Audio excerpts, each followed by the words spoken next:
you believe somebody's phoning me right now? Unbelievable. These people have no idea. Good morning, everyone. Good morning. How the devil are you doing this fine day? Hope you're all fit and well. We have most of the usual contingent here. I'm going to say good morning to Gary Muirhead, who was first off the mark this morning. Good morning, everyone, and a happy VE Day 80th anniversary. Yeah, they don't make them like that anymore, do they? Who else do we have here? Dan Cullen is in the house. Morning, Dan. He says, morning, y'all. Ken Hatter is here. Ken, you've got the same weather as we have. It's, well, I'm wearing a t-shirt, but it's not the warmest.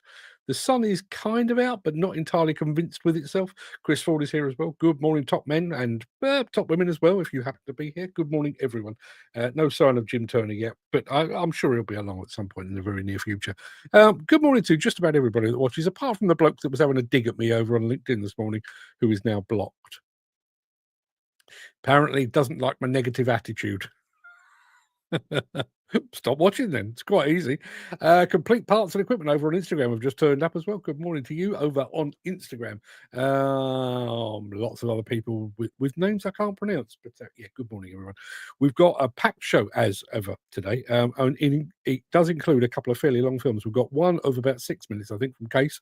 We've got another one about the world's tallest suspension bridge, which is about 8 minutes. So lots and lots of stuff to get through. So I'm going to not mess about today. Without further ado, I'm going to roll the intro, post the question of the day, and get this show underway.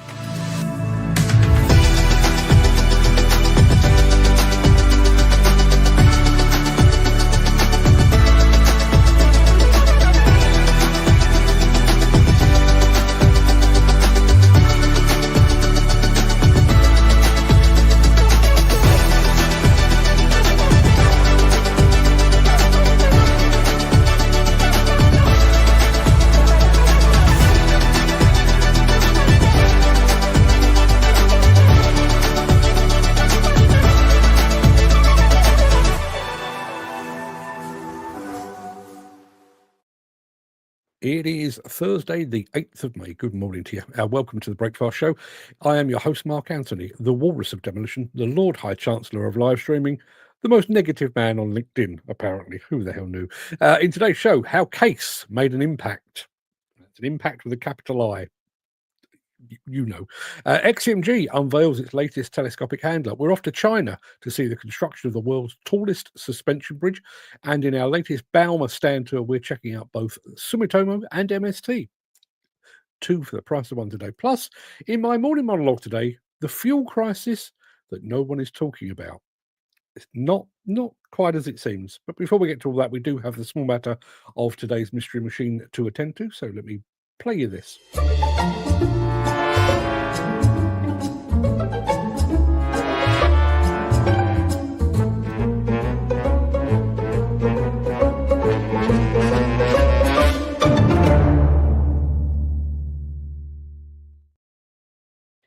Right, mystery machine. I have changed the colour. The machine that you're about to see, I mean, the first picture ain't going to show you any colour anyway, but I have changed the colour to protect the innocent, to make it a little bit harder for you to identify. So here is the machine that I need you to nail down. We're looking for both a make and a model, if you would be so kind. It is quite a specific model, one that you're all familiar with, I would suggest. Probably don't see too many about, but you certainly see some. If you go to any of the exhibitions, you're likely to have seen this out on site as well. Looking for a make and a model. While you're doing that, let me very quickly remind you of the question of the day.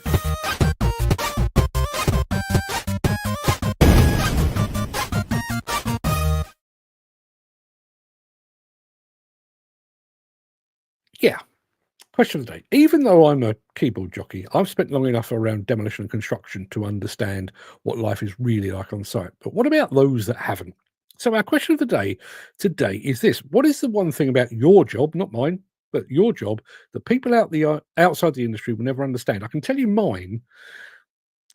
Obviously, I'm the other side of all of this, but mine is, for every 100 words I write, I have probably read 1,000.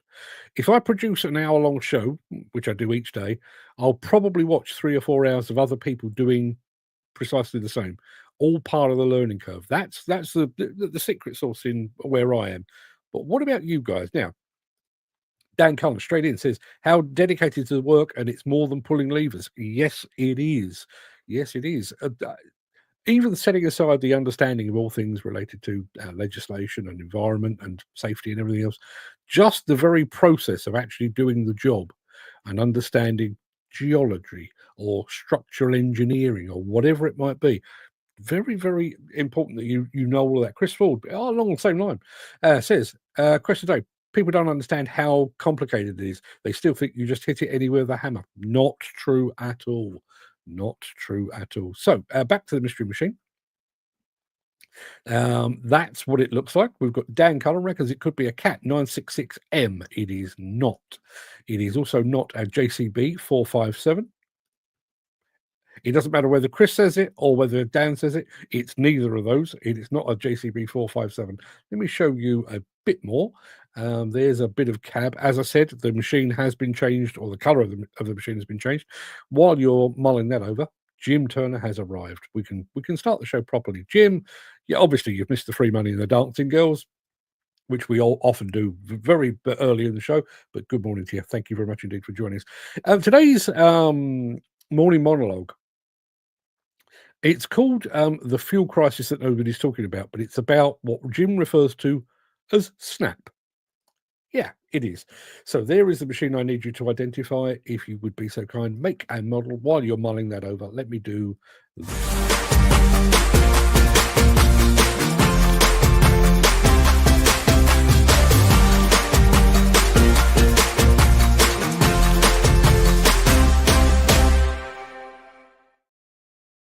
Jim Turner and his contrarian attitude.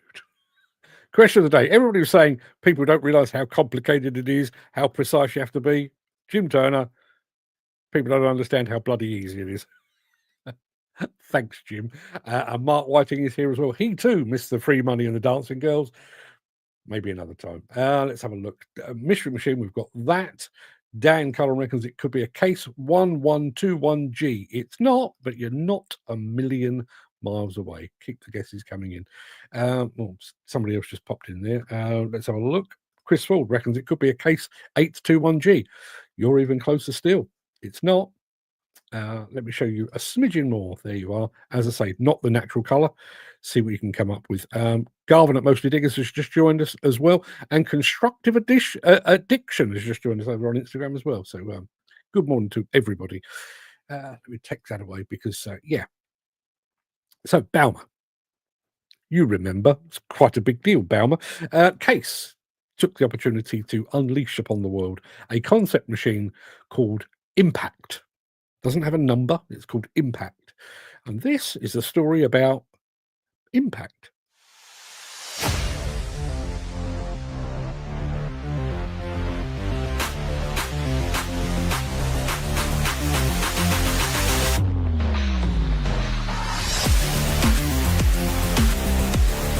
The idea for Impact comes up because we really wanted to make a difference. We wanted to make something strong, something that was really unique, but really pushing forward, and something memorable too. Easy to remember, but really appropriate for construction. So this is why we chose an Impact. It's a cool name too. It works almost alone. There is an operator, but it's not inside.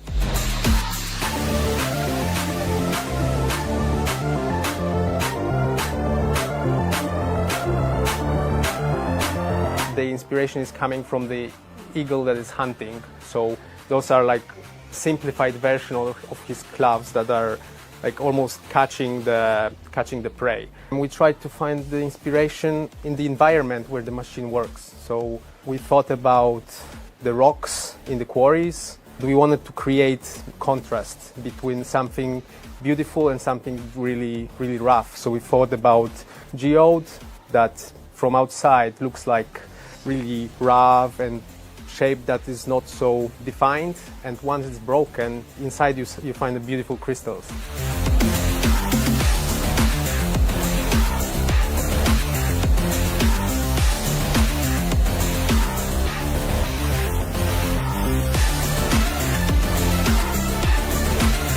Sketches is the most creative and most fun part of the project.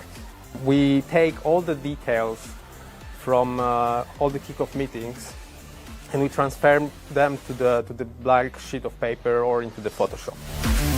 We took the sketches, we called the engineers and we said, okay guys, let's sit together, let's find a way to make it work. We spend the times in virtual room, we put the helmet on top of the head and we can see for the first time what we are doing in the rear propulsion. You can directly go back, jump back to the 3D software and just adjust it very quickly.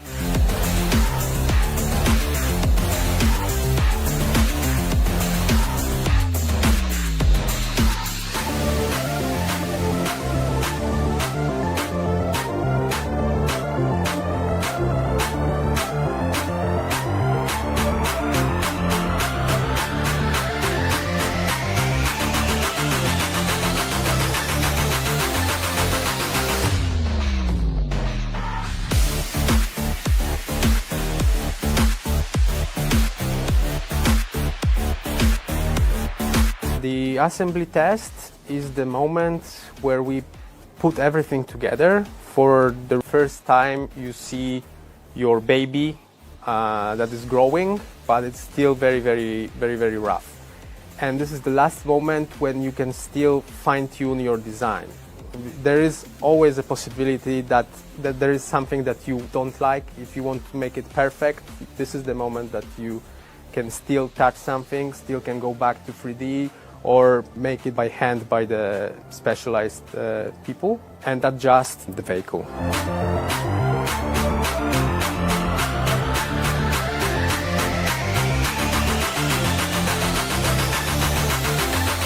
Painting is a magical moment. It's when you give a life to the really rough and uncolored pieces. They're becoming elements.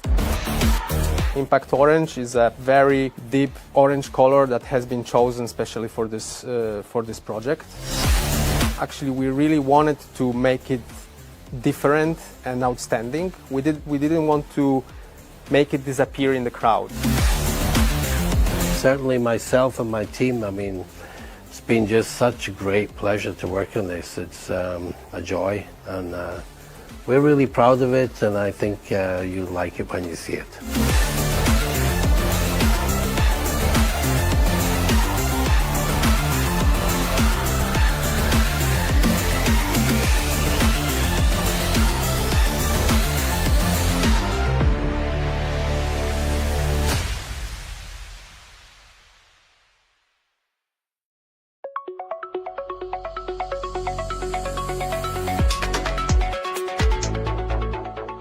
Some of the best ideas don't come sitting behind the computer and don't come at the office when you're trying to find an idea, but they come just discussing it openly. Coming here, I was thinking that we should talk a little bit about that, because at the beginning I wasn't sure, because there was some discussion to keep the cab and to have it also in the future. Yeah. But there was also a lot of requests regarding the safety, no? Sure, and the comfort of the operator. No, I think it's also more looking towards the future of what's really happening. We completely remove the cab, for example, and we just make a separated control room.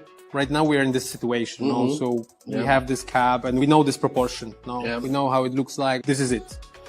So we would need to remove this thing, put it somewhere else. That's going to be a big challenge to do it. Cheers. Cheers for that. I think that's a good idea, no?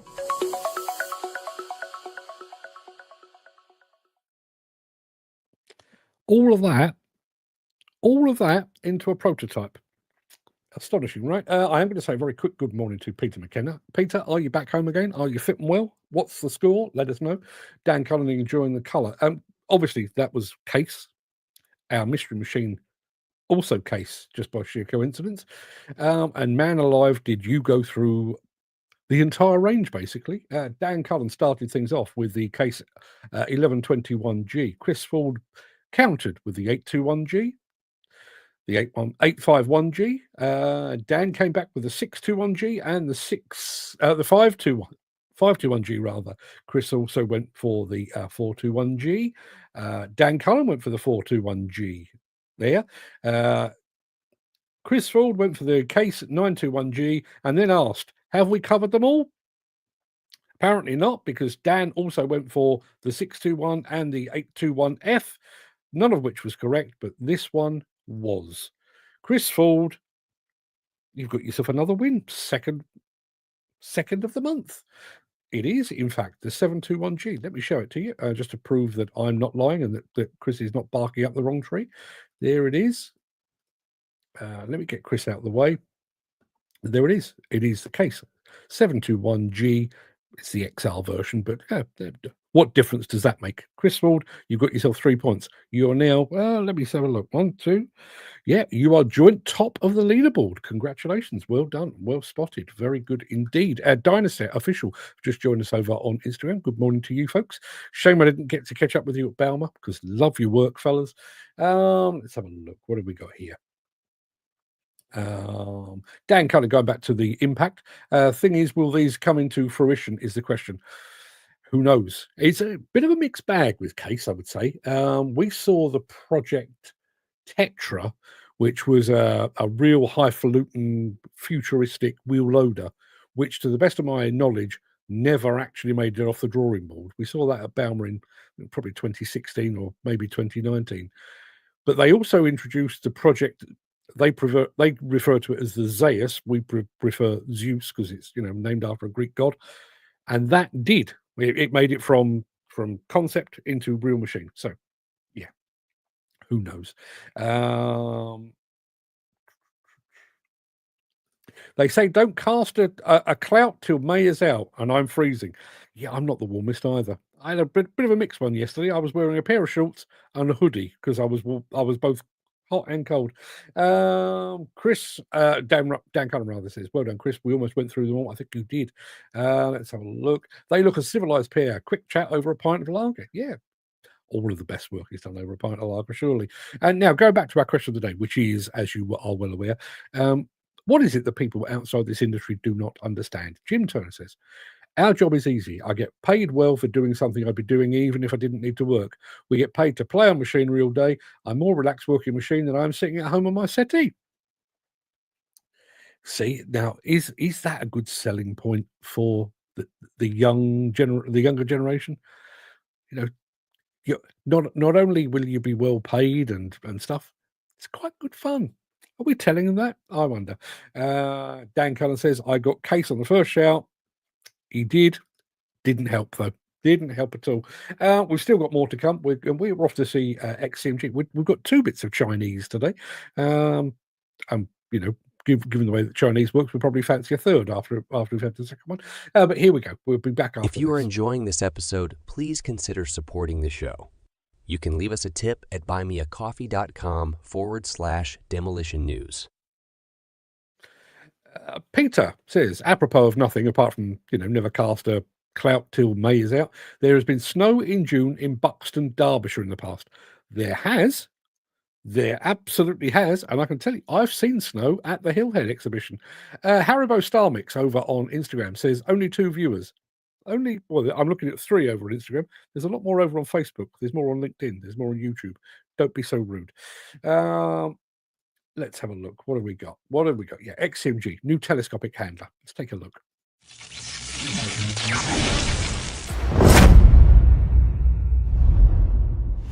XCMG XT4018KH telescopic handler adopts 4-section telescopic boom with extra long stroke design. Maximum lifting height can reach 17.55 meters. Maximum rated load can be 4,000 kilograms. It can easily scope with various needs such as aerial working and heavy transportation, adopting full axle steering and full axle drive. 3 steering modes: front wheel steering, 4-wheel steering, and crab steering can be options. The whole machine is equipped with frame leveling system. The leveling range is plus or minus 10 degrees. It can lift or place goods on uneven ground. Equipped with quick change device, combining with various types of XCMG attachments, it can meet the needs of different working conditions. New shape, ergonomic cap, and FOPS and ROP certificates can fully ensure the safety of drivers.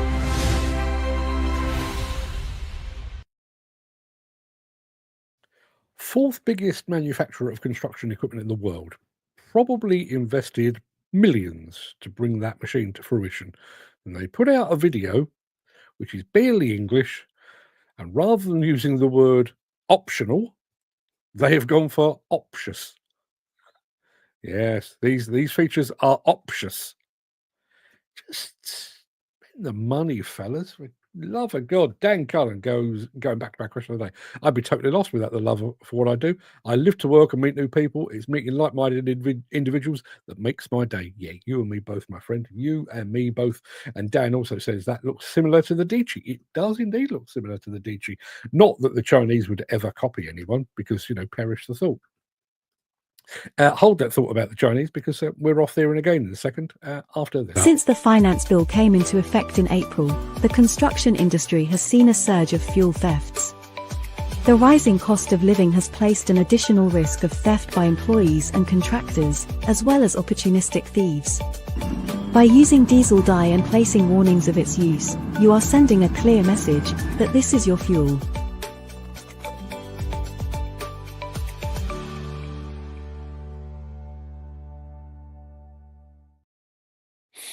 So yesterday, if you were here, you might recall that we've brought you a film, a fairly long film actually, on earth scrapers, which, it's only a concept, but it was basically the idea of a skyscraper building downwards. Well, this time we're building upwards.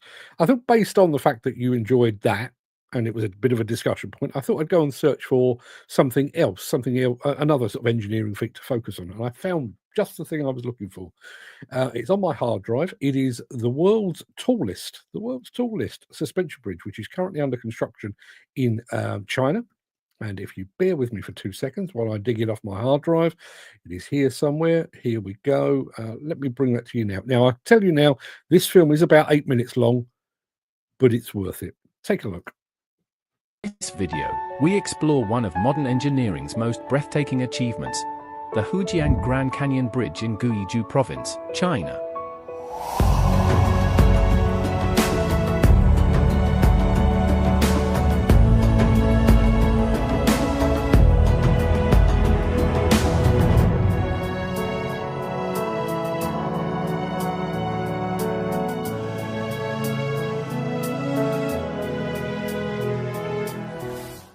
This awe-inspiring suspension bridge, set to become the world's highest, soars 625 meters above the Beipan River. With a total length of 2,980 meters and a main span of 1,420 meters, this structure redefines what's possible in mountainous terrain. Construction on the Hujiang Grand Canyon Bridge began in 2021 as part of the ambitious Luoji-Anlong Expressway project. Located in Jianfeng County, Guizhou Province, a region known for its challenging karst geomorphology and dramatic geological formations, this bridge was conceived to address critical transportation needs in one of China's most rugged terrains. Its strategic design aims not only to improve regional connectivity but also to bolster economic ties among key cities like Guiyang, Anshuan, and Kiangsanan. The bridge will reduce canyon crossing travel time from about 1 hour to mere minutes, while setting new global records for suspension bridges in mountainous areas. Building a bridge of this magnitude in such a challenging environment was no small feat. The main load-bearing structure is assembled from 93 individual segments, with a combined weight of approximately 22,000 tons, comparable to the weight of 3 Eiffel Towers. One of the most impressive technological innovations is the use of advanced lifting equipment. 2 single-cage Alimak SC65-32 construction hoists, built on rack and pinion technology, played a crucial role in hoisting these massive segments. Senior engineer Wu Chaoming explains that without such specialized equipment, handling the 215-ton steel truss segments would have been nearly impossible. Furthermore, the project team utilized a smart cable crane system integrated with the Beidou navigation satellite system. This system allows for precise, one-click lifting, reducing the labor force from 8 workers to just 4 per operation. Advanced digital management tools, like real-time monitoring, 3D scanning, and virtual simulations, ensured each segment was aligned with 100% accuracy. These technologies not only overcome the inherent challenges of Guizhou's unpredictable weather and steep canyon walls, but also set a new benchmark in bridge construction. Let's break down the timeline of this monumental project. In 2021, construction begins on the Hujiang Grand Canyon Bridge as part of the Liuji-Anlong Expressway. Teams work tirelessly through mid-2020s to assemble the 93 steel segments that form the bridge's primary load-bearing structure. On January 14, 2025, a major milestone is reached as the final steel truss segment, weighing 215 metric tons, is hoisted into place, effectively closing the main structure. On January 17, 2025, official announcements confirm that the main structure is complete, paving the way for panel segment installation.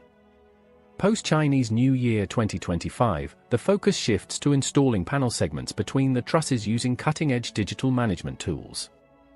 The bridge is slated to open in early 2025, marking its official entry as the world's highest suspension bridge, with a clearance of 625 meters above the Beipanjiang River. From a financial perspective, the Hujiang Grand Canyon Bridge is a significant investment, estimated at $280 million. While this may seem substantial, the benefits are equally impressive. By slashing travel time across the canyon from about 1 hour to just a few minutes, the bridge is set to revolutionize local transportation. This enhanced connectivity is expected to stimulate regional economic integration, boost tourism, and streamline logistics across Guizhou province.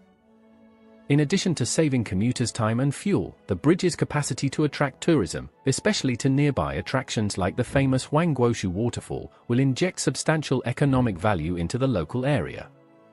This project is not just an engineering triumph, it's a catalyst for socio-economic development in one of China's most challenging regions. Beyond the impressive numbers and cutting-edge technology, the Hujiang Grand Canyon Bridge brings significant social and environmental benefits. By drastically reducing travel time, the bridge will improve access to essential services, such as healthcare and education, for remote communities.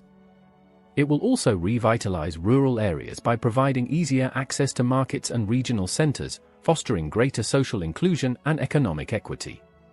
On the environmental front, the project sets a new standard for sustainable construction in extreme conditions. Advanced monitoring systems and precision engineering ensure optimal resource use, minimizing waste and reducing the environmental footprint. Despite challenges posed by severe wind fluctuations, humidity, and temperature extremes in Guizhou's plateau region, engineering solutions have turned these obstacles into opportunities for technological breakthroughs. Now, let's delve into some of the technical aspects that make this project truly remarkable. One key component is the rack and pinion system used in the Ulimac SC65-32 construction hoists. This mechanism converts rotational motion into linear motion, allowing for extremely precise control when lifting massive components. These hoists lift segments weighing up to 215 metric tons. Another crucial element is the smart cable crane system, which integrates with the Beidou navigation satellite system, China's equivalent of GPS, to accurately position the crane during lifting operations. By automatically aligning to specific coordinates with just one click, this system reduces the manual workload and enhances safety. Additionally, 3D scanning technology and virtual simulations have been indispensable during assembly, detecting potential component clashes and ensuring every bolt aligns perfectly. These digital tools create a virtual blueprint that the construction team follows meticulously, guaranteeing structural integrity even in the most challenging conditions. Looking ahead, the Hujiang Grand Canyon Bridge is set to open in early 2025, and its impact will be transformative. As senior engineer Wu Chaoming and his team have demonstrated, without specialized equipment and advanced digital tools, constructing this marvel would have been unthinkable. Once operational, this bridge will not only claim the title of the world's highest suspension bridge, but also serve as a vital link in Guizhou's transportation network. In conclusion, the Hujiang Grand Canyon Bridge stands as a testament to human ingenuity and modern engineering. With its record-breaking dimensions, state-of-the-art technology, and significant socio-economic benefits, this project is set to transform regional transportation in Guizhou and beyond. Yet, it also highlights the immense challenges of constructing mega infrastructure in extreme environments. Some project, right? Let's have a look. Let me go back here. Dan Cullen starts things off saying that is some feat. They are smart cookies, he says. Peter McKenna says, amazing. Yeah, I totally agree. Chris Ford, I think I'm with you, Chris. I think I'd still take the long way around. That sun drop. Wonder what the wind is like there. Yeah, not only is it very high up, but it's also in a valley. So I would imagine any wind there is will be channeled through there. I would imagine it gets a bit breezy up there. Peter has done his homework. He says apparently there are plans for living areas, a glass walkway, and the highest bungee jump in the world. Plans have been unveiled by planners. Sod that is all I would say about that. Chris Ford, terra firma every time. The more firmer, the less terror. Yeah, I totally agree. The Chinese all work together. Here we work against you and try and stab you in the back. I'll say the Chinese are hard to beat. Chinese are very hard to beat at the moment, and that price is phenomenal compared to if it was done here in the UK. It'd be billions over budget. Yeah, bearing in mind remote location, ridiculously high, and 280 million doesn't. I mean, you know, I wouldn't mind 280 million quid in my bank, but doesn't seem a lot by comparison to HS2, for example. I'm going to go back on our question of the day because we're talking about what people don't know. And I did mention the idea of getting young people to actually experience the job. Jim Turner, this is one of his bugbears. He says, if our industry leaders took kit into schools and colleges, then the next generation of operators would see for themselves how much fun it is. And we'd also have a more diverse workforce coming into our industry too. Jim Turner, from your lips to God's ears. That's all I can say. One more thing to show you in just a moment. We're off to Bauma again. We're going to see Sumitomo MST, and there's a little look at Alpine skid steers as well. Back after this.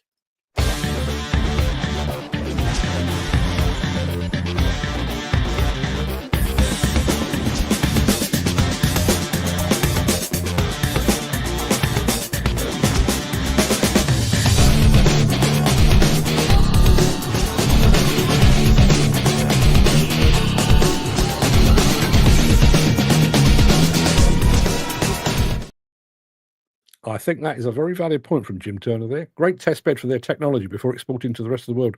China are well into their industrial revolution and are set to inherit the world. It's not the meek that will inherit the world, it is the Chinese with their fried rice and their wontons. Are they really Chinese? I'm never entirely sure. Who saw the video of the bloke surviving a mobile crane accident? He was bloody lucky. I did see that, and he was extremely lucky. Stood in the wrong place at the wrong time, but as it turns out, the right place when it happened, if you kind of take my meaning.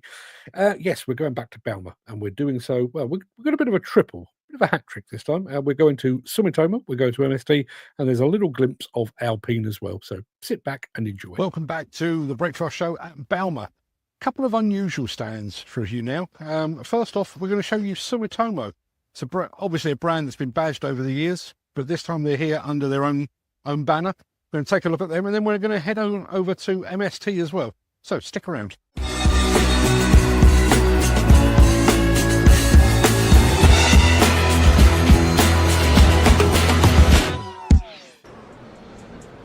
Long while since I've seen a Sumitomo excavator, but they look pretty damn smart, I have to say. That's the H220 right there. The SH145 in the background there. One of the more compact machines.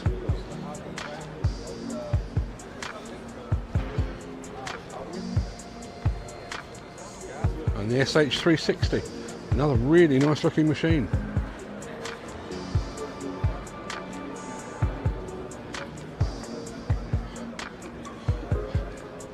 And just in case anybody needed reminding, obviously Sumitomo is a Japanese brand. Let's do a quick spin around here, go over to MST.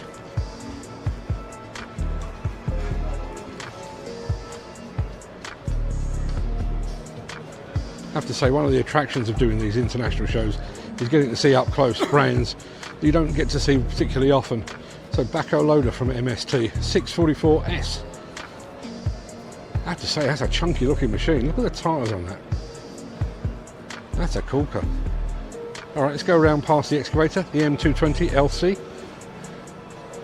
Then we'll spin around the corner. A bit more backhoe loader action.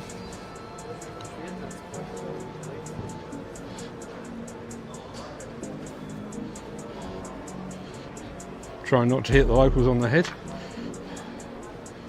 Full lineup of backhoe loaders from MST there.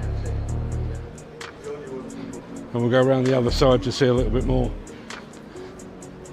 As you can see, active in the telehandler market as well. I have to say, the MST machines really are beefy. Okay, we'll take a spin down here.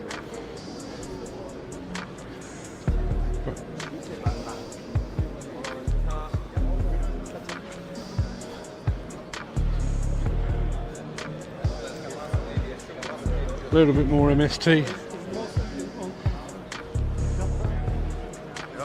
I've just spotted one more thing that I'd like to show you, which is the Alpine skid steer loader, which is around here.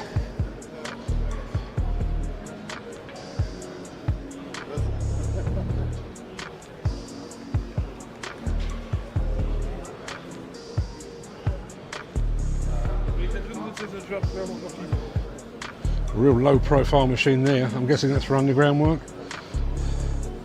Mini loader in the background. And then a mini haul truck as well.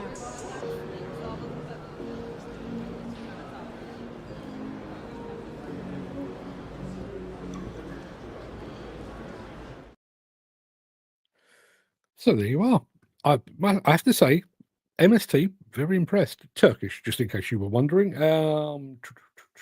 Dan Cullen saying, will Sumitomo come back to the UK market? I've got to be honest.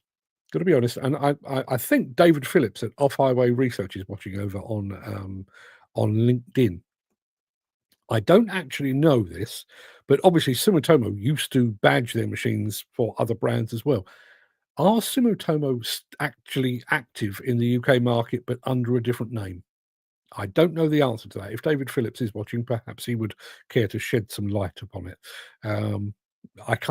I actually can't remember, which is very poor of me, I realise. Head is full of useless rubbish, nothing of any use whatsoever. That is going to be about it for the main part of this morning show. I'm going to roll the outro in just a second before leaping gazelle-like over into my morning monologue, which is all about the fuel crisis that nobody is talking about. Not quite as it seems. If you can't stick around for that, please stay safe, look after yourself, your family, your friends, and your colleagues. I hope to see you again very soon. But if you do have the time and the inclination, please stick around, because I'll be right back immediately after. Oh, hang on a minute. What's just popped up in the chat? Peter McKenna says, one of those Alpine loaders would be good for disabled people to get around sites like Bauma. Yes, it would. Jim Turner says, as I've said before, we need a youth group that's like the Scouting Association, but centered around construction skills and eventually apprenticeships.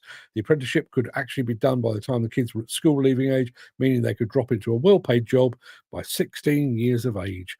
I know your future. I realise that you are seeing your future in machine development, Jim. I think you've got more to offer. I think somebody from the CITB should be on the blower right now to Jim Turner to say, Jim, we've been screwing this up for 40-odd years now. Come and sort it out, would you? Anywho, it is morning monologue time. Back after that.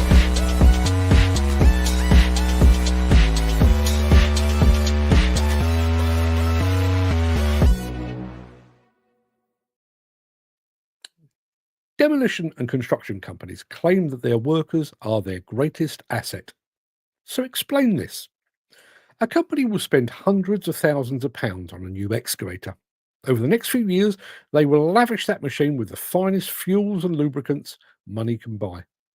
The machine might only be in the fleet for 4 or 5 years, but during that time, it will be inspected, maintained, cleaned, and polished, because machinery is sacred, fuel is critical, and maintenance is mandatory.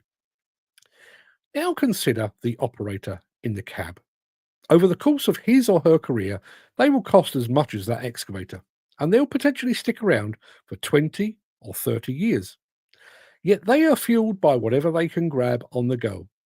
A cold pasty, a Greggs sausage roll, a supermarket meal deal if there's time, washed down with a lukewarm energy drink or instant coffee from a flask older than they are. We treat our machines like royalty, and we treat our people like dustbins. This is the demolition and construction industry, built on sweat, driven by early starts, long days, relentless schedules, and the diet that supports it, built on convenience, not choice, and certainly not on nutrition. Often there's no canteen, no fridge, no kitchen, just the same handful of options within walking distance of wherever the job happens to be that day. Food becomes function, not fuel. Calories are for the sake of keeping going. You don't stop to think about vitamins when you're running on 3 hours sleep and trying to beat the rain. You don't calculate protein when your break is 15 minutes and you've already spent 5 of those wiping engine oil from your hands. You eat what's there. You drink what gives you a kick and you get on with it. But the cost creeps in, slowly. You don't see the damage because you're used to discomfort. You live with sore backs, busted knees, and ringing ears. So when fatigue becomes normal, when concentration dips, when sleep gets worse, and when moods darken, you chalk it up to the job. But nutrition is behind more of it than we care to admit. Consistently poor diets lead to more than just a belly hanging over your belt. We're talking about heart disease, type 2 diabetes, high blood pressure, liver and kidney problems, digestive issues, mental fatigue, brain fog, and depression. And the stats back it up. Construction workers are 4 times more likely to die from preventable diseases like heart conditions than from workplace accidents. 4 times. And poor diet is one of the biggest contributors. PPE on the outside won't protect you from the damage being done inside your body. So let's take a look at a couple of the key culprits. You know the drill. You're halfway through your shift, your arms feel heavy, your brain's in a fog. You grab a can of Monster or Red Bull and you push on. That artificial jolt feels like power, but it's fake power. Energy drinks don't fuel you, they fool you. They spike your blood sugar, mess with your heart rate, and leave you crashing harder than before. They mask exhaustion instead of fixing it. And when you rely on them daily, your sleep suffers. Your stress rises. Your heart's under constant strain. It's like taping over a warning light on a machine. Just because you can't see the problem doesn't mean it's not there. And when the shift ends, for some, it's not dinner, it's drinks. A few pints to take the edge off, a shot to wind down. Not for celebration, for escape. The aches, the pressure, the stress, they all add up. Alcohol becomes a medicine, a crutch. But it doesn't heal, it masks, it numbs. And then it creates new problems: weight gain, liver strain, depression, poor sleep, and chronic fatigue. It's not just about what we're eating. In many cases, it's about what we're using to cope. And most of it is doing more harm than good. Now, I'm not pointing fingers here. I'm not preaching from some kale smoothie high horse. I've lived this. I know what it's like. You leave the house in the dark. You're on site before the world wakes up. You're halfway through your day before most people are stirring their cereal. You eat what you can, where you can, whatever you can. You're not lazy. You're not careless. You're doing your best. You're doing the best you can in a system that gives you zero help. The structure of the industry, tight deadlines, long commutes, scattered sites, short breaks, makes healthy eating damn near impossible. And everyone knows it, but no one talks about it. We put posters on the wall about mental health awareness and well-being, but we don't give workers a decent place to sit and eat. We spend millions on safety rails and edge protection, but we leave blokes eating soggy crisps on a pile of bricks in the rain. It's not a lack of will, it's a lack of time and a lack of care. We need to start treating our own bodies with the same respect we give the kit.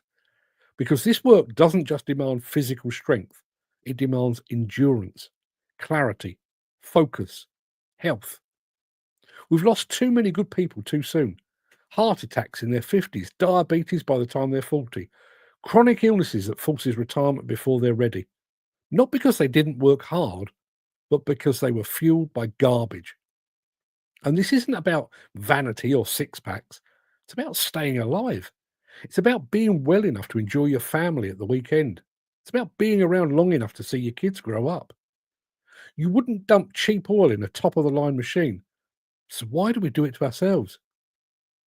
This industry builds everything: homes, roads, stadiums, skylines. And the people who do it are the toughest, hardest working, most resilient group you're ever likely to meet. But no matter how strong you are, you're not indestructible. You're not a machine. You're flesh and blood. And if you keep running on fumes, one day your engine will stop. You deserve better. Real food, real break, real respect for the fuel that keeps the body going. Because the machines might be valuable, but the people that operate them are priceless. I am going to go over to the chat in just a second. Think about all that you go through during a working day. One of the ones that obviously I researched that before I put it together. One of the things that it mentions there is lack of sleep or poor sleep and fatigue and that kind of thing. Fatigue is a key contributor to poor site safety. If you're not fully on it, if you're away with the fairies because you're tired, overworked, underfueled, you are a potential hazard. So even if you're willing to accept the fact that, yeah, you put on a bit of weight, yeah, your knees are under a bit of strain, yes, you have been diagnosed with type 2 diabetes. If you're not getting the right fuel to keep you up and running, and I'm not talking about Monster and Red Bull here, I'm talking about actual fuel, you are a potential danger. There you are. So let me go over to the chat, see what you're all saying. I hope there's lots of feedback on this because we did bring back the recap yesterday, and I'd like to do the same again. Jim Turner says, I'm well up for a career change, but no one is chasing me for my ideas, and I can't afford to explore them on my own. But if I'm ever flush, I'll prove all my theories to the world at my own expense. Well, there you are. Thrown a graphic on WhatsApp group, Mark, showing the height comparison of various tall structures. Thanks. I will go and have a look at that. Don't think my Greggs ticked any of the boxes then this morning. No. Listen, I mean, I don't have a Greggs close by. I do have a Coughlin's.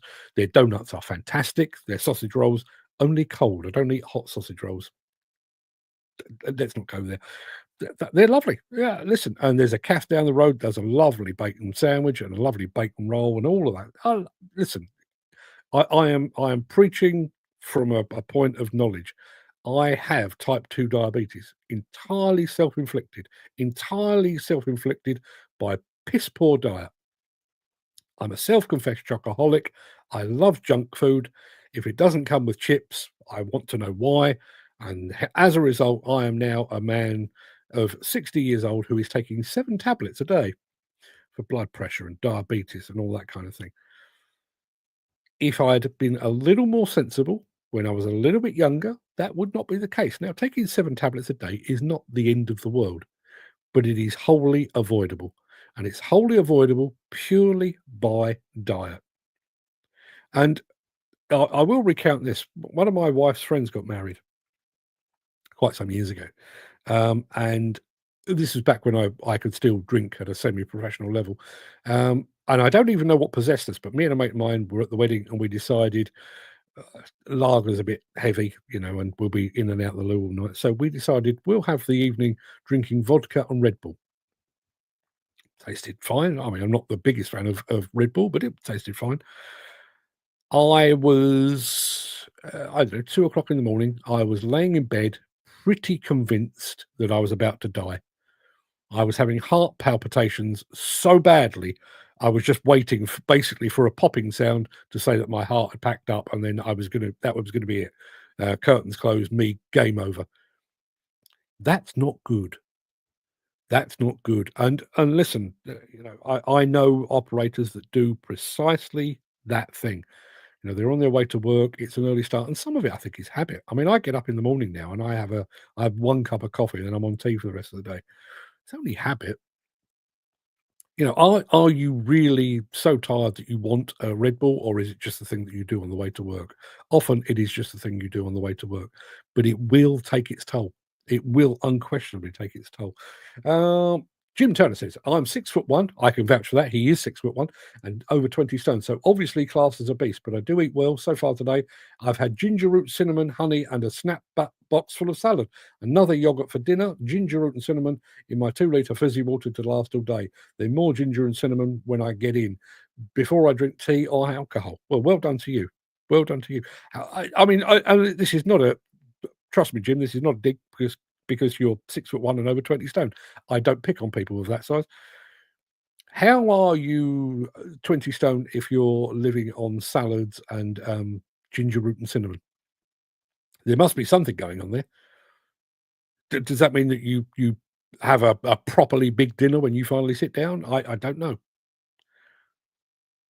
Be interested to know. And how many of you, I mean, given the expense of eating these days, how many of you actually take food with you as opposed to popping down the cafe? Used to be a big thing back in the day, when I was spending more time on sites. It got to about 10:30 in the morning and everybody would up sticks and pop off down the cafe, full English all round, often with a side of chips, couple of mugs of tea, and everyone was happy. Their bodies probably weren't. But how many of you are actually taking packed lunches with you now? Partly out of cost or partly out of controlling your own diet? Be interested to know. Dan Cullen says, I worked alongside a guy who drinks 15 cans of Red Bull. I drink sparkling water. Well, I've got to be honest with you. I don't particularly like sparkling water, but water is way better than Red Bull. I've got to be honest. When I was working, I used to work over in a town called Wallington, 5 miles from where I'm sat right now. And I used to drive to work, park up, and on my journey from where I parked, before they gave me a parking space when I became important, where I parked, it took me past, a sweet shop or a newsagent's or whatever it might be. And I used to pop in there every morning and grab myself a full fat Coke. Yeah, the proper red can of Coke. And after a few weeks of doing that, this is bloody daft popping in here every day. So I'll buy a 6-pack of Coke and I'll put that in my bottom drawer and I'll dig in through that. Turns out within a couple of days, I was doing all 6 cans of Coke, full fat, full sugar Coke in a day. Backed up by coffee. That's not good. I mean, I don't need to explain to you how I ended up with type 2 diabetes in any way, shape, or form. It's not good. Not good at all. And just to be clear, and this is not a reaction to the fact that somebody was calling me negative Nancy over on LinkedIn this morning. This is not necessarily a dig at the employers. I'm not entirely sure. I mean, I know some big sites have decent canteens and stuff, and fair play to them. I realise that a lot of jobs are very much temporary. They're there one day and they're gone the next. So actually laying on food is very, very difficult. Should they be required to? Maybe, maybe not. I'll leave you to decide on that. But if they're not, are they offering advice? Are they offering support to help you eat more sensibly? And going right back to the very beginning of that monologue, you put into your fancy new excavator the very, very best fuel money can buy, and it's filtered and filtered again and filtered again. You're using the finest lubricants and oils and fluids that you can possibly get your hands on, because that machine is valuable. And yet the person who's driving it, and let's face it, an excavator is not going to move without the guy sat in the behind the levers.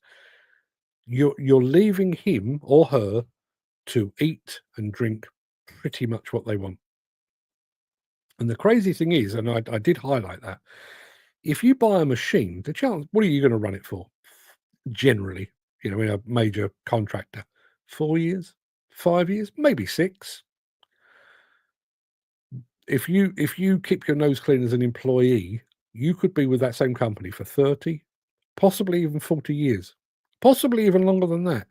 You would think that people might just want to take better care of you, or you should be taking better care of yourself. Jim Turner says, because I also eat crap and I also eat a lot per meal. You're a big frame. It would be ridiculous to see somebody of Jim's size eating nouvelle cuisine. a thinly sliced pea in the middle of a white plate. Dan Cullen says, I take lunch with me, which is 2 bananas, 2 oranges, 2 apples, a pot of porridge with custard, and noodles. Good stuff. All good stuff. I drink the odd can of Red Bull, as when I'm out, I can't always get the 350 is that milligrams of coffee that I've access to at home with my Skull Crusher coffee. See, coffee's not good. And do you know how I know coffee's not good? It's not the effect that it has while I'm drinking it. It's the effect it has when I'm not.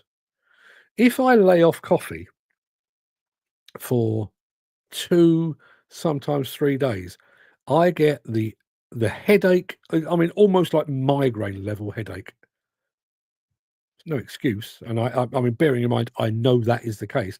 Quite why I end up going back to coffee, I've no idea, because I do give it up on a fairly regular basis, but it lures me back in. Jim Turner talking about his diet. I can polish off a 15-inch pizza, 12-inch cheesy garlic bread, chips, and 2 litres of iron brew in one sitting. That's why I'm fat. I bet you're great to go out for dinner with, though. God, blimey, that's a proper food. You know, here's and this is not me trying to be healthy. This is just an age thing, I think. I used to go out for, particularly an Indian meal. That's where I've really seen it. I used to go out for an Indian meal and have a starter, chicken tikka or onion bhajias or whatever it might be, and then I would have a curry with rice with a naan bread. So, and quite often I would have, Bombay potato as well. So I had starch upon starch upon starch, carb upon carb upon carb.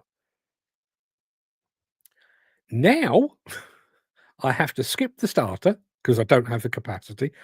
And I make a conscious decision. There is no Bombay potato. And if I'm having bread, I have no rice. If I'm having rice, there is no bread. I just don't have the room. I don't have the room. Dan Cullen says companies don't care about their operators or what you eat as long as you do your job. If you can't, they replace you in a heartbeat. They do. They do. But think about this. Think about this from a purely economic standpoint. Okay. If you let's take any one of you. I'm not going to name you because this is going to be quite morbid. If one of you suddenly clutched your chest today and dropped dead through a heart attack because of your poor diet and your consumption of coffee and Red Bull and Monster and all that, if you were to turn your toes up, your employer would have to get somebody new to replace you. That person would have to learn the machine. They'd have to learn the site. They'd have to learn the employer. They'd have to learn all of the people with whom they work. They might have to learn GPS and sat nav. They might have to learn the attachments, all of which, that learning curve, comes at enormous cost, because you, as it stands at the moment, possibly fueled by Red Bull and coffee, but you are working to maximum productivity. If you bring in somebody fresh, they will not be, not for weeks and quite possibly for months. It is a false economy to let people just drop dead or to end up sick and unable to work, because whoever replaces them is going to be slow to catch up to your speed. Setting aside moral obligations and health and safety obligations, even just looking at it from an economic standpoint, it makes sense to take care of what we believe to be, or what they claim to be, our greatest asset. Surely. Gary Muirhead says the biggest problem is we sit on our arse all day, and the last thing you want to do after a 12-hour shift is go for a run. No, you're absolutely right. You're absolutely right. I mean, and despite the fact that I'm in a very different environment, as you can tell, I am sat on my arse. I do try to get out and about, and just get a few steps in, sometimes just to clear my head, just go for a walk and try and clear my head. I don't do, as I say, I'm not preaching from my high horse, because I'm every bit as guilty as anybody else. But yeah, it's not hard. And also to see that through, if you do a 12-hour shift, even if you're not working away, worse if you are working away, but if you do a 12-hour shift, You know, by the time you've got out of bed, you've jumped in the car, you've gone to site, you've done your work, you've come home, and you've done 12 hours. If you are feeling a bit crappy, you know, through diet, overwork, lack of sleep, when do you find time to go and see your GP? When do you find time to go and have your MOT?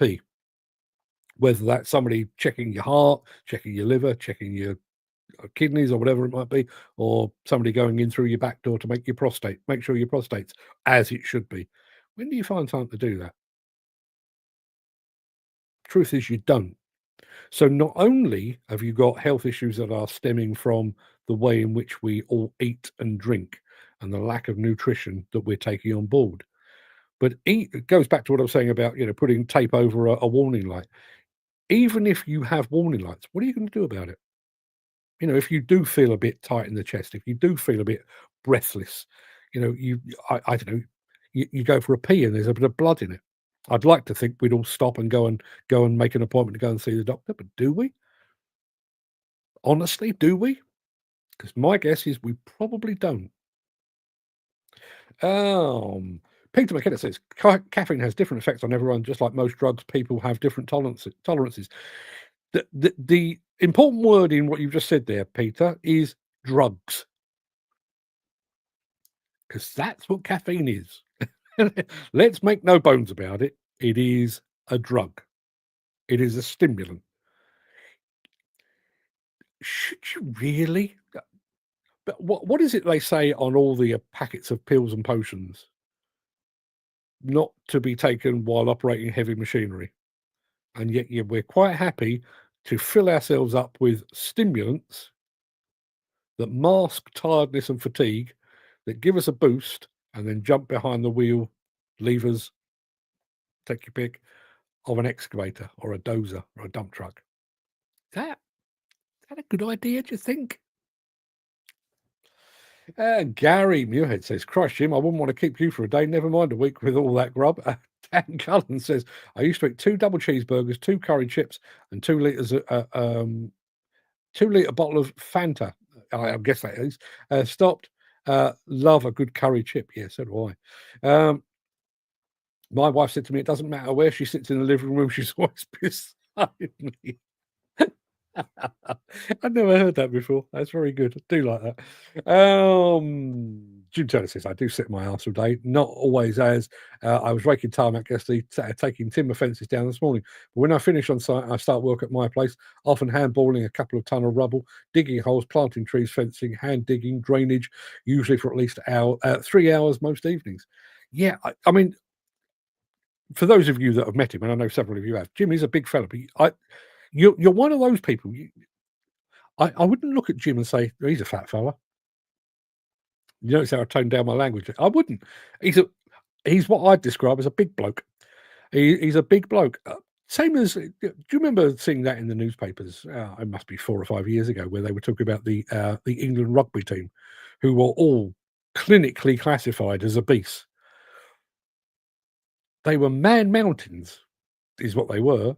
Not one of them was fat. They were just big buggers. They were big buggers. But you think about the makeup of. Take a look around you. You're on. Those of you that are on site at the moment, take a look around you.